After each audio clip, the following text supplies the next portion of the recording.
Introducing the guilt and responsibility module of PTSD is an important step because this means you've gotten through the education, the psychoeducation, and the patient really understands why this work is important.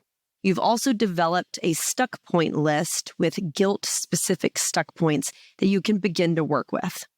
The page in the cognitive processing therapy manual and handbook for the guilt and responsibility module looks like this, and you have this copy.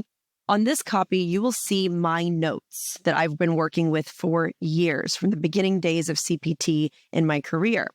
And these notes are very important because they give you a little roadmap of how to think about these different levels. This sheet is called Your Role in the Traumatic Event. What are the facts? And we have 3 different levels of where we can plug an event into based on the facts of the event of the trauma. You have that sheet, and so please pull it up. I'm going to go through it specific to some general examples and then this case. The first level is the unforeseeable. There's no way to predict it would happen, and the appropriate emotions there are grief and sadness. The second level is responsibility. So this is when somebody neglected a responsibility. So they played a role in the event, but they did not intend the outcome. The appropriate emotion there is regret, no guilt. The third level is where fault and blame applies. This is when somebody intended the harm and they intended the outcome. So intention of harm is key here. And that's the only place that somebody can experience guilt by definition. You can also have regret and grief in that, but guilt requires intention of harm. This is key with cognitive processing therapy in this guilt module. I'm going to give you some examples here. One example that I always use is, let's say you are walking down the street and your arms are really full with bags, you're carrying a bunch of things. One starts slipping, so you move your arm to try to launch it back up on your shoulder, and you elbow a grandmother in the face. Obviously, everybody would feel bad if this happens. And the reason why I like to use this example is because it's so far away from somebody's trauma.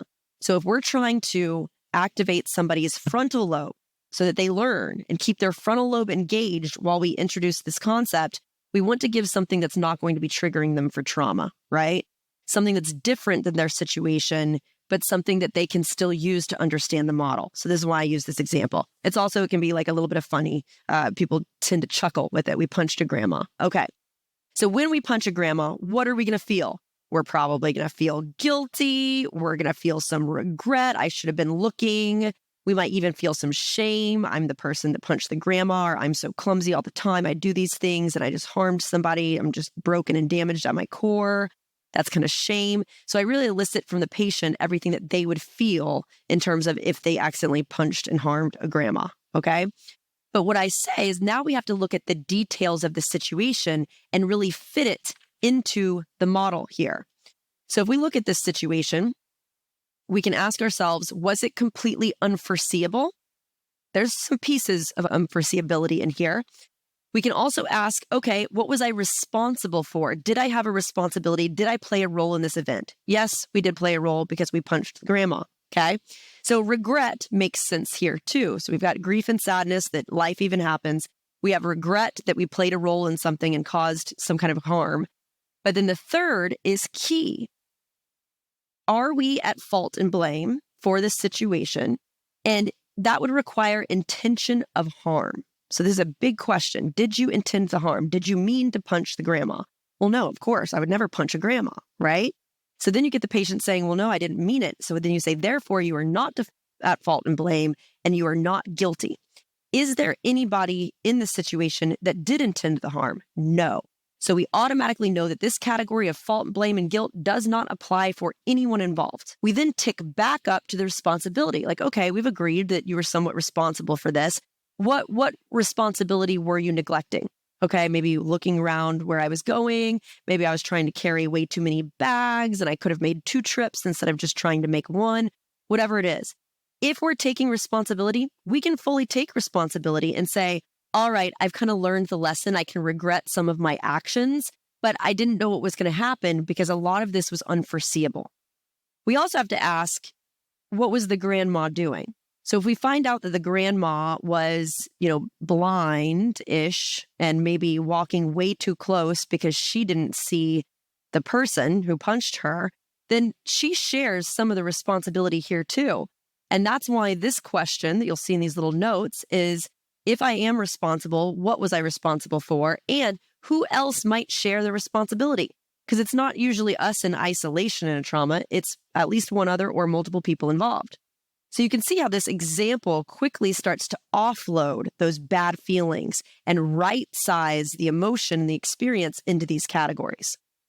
You're going to see some bothersome thoughts and healthy questions at the bottom of this sheet. These are questions that you can ask your patient, and you should be asking them as you go through cognitive processing therapy, and you're teaching your patient to ask them of themselves as they filter different events through this model. So a bothersome thought is, I should have fill in the blank. The healthy questions to ask that pushes back on I should have fill in the blank is, why didn't I? What else was going on at the time? What was the information that I had at that time? In this situation with the grandma, I should have been looking. Why didn't I make 2 trips? Why was I carrying all the bags? As soon as we start to ask that question, we might start to remember other pieces of the context that forced us to carry multiple bags and decreased our ability to be responsible in those ways. And that is just life. So maybe it was we were on a time crunch, or we were late to host a party and we had to be there. And so who wouldn't carry all the bags at one time? And because it's rare that we accidentally punch grandmas, this situation falls very largely into unforeseeable. Nobody knew it was going to happen. God didn't part the clouds and let you know. So it's just one of these things that happens, and we can't even take too much responsibility because we understand the reasons why we neglected the responsibility by carrying too many bags.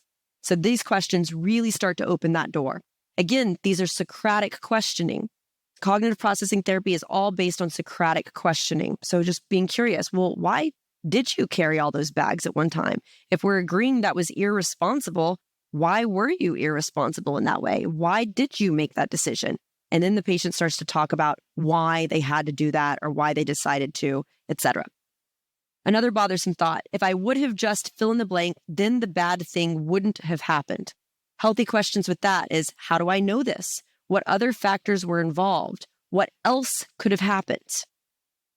A lot of times people will say after a car accident or something, if I just wouldn't have taken that road, or if I would have been 5 minutes earlier, it's like, well, yeah, maybe that specific thing would have happened, but God didn't part the clouds. Nobody told you. And we also don't know what it would have happened on another road.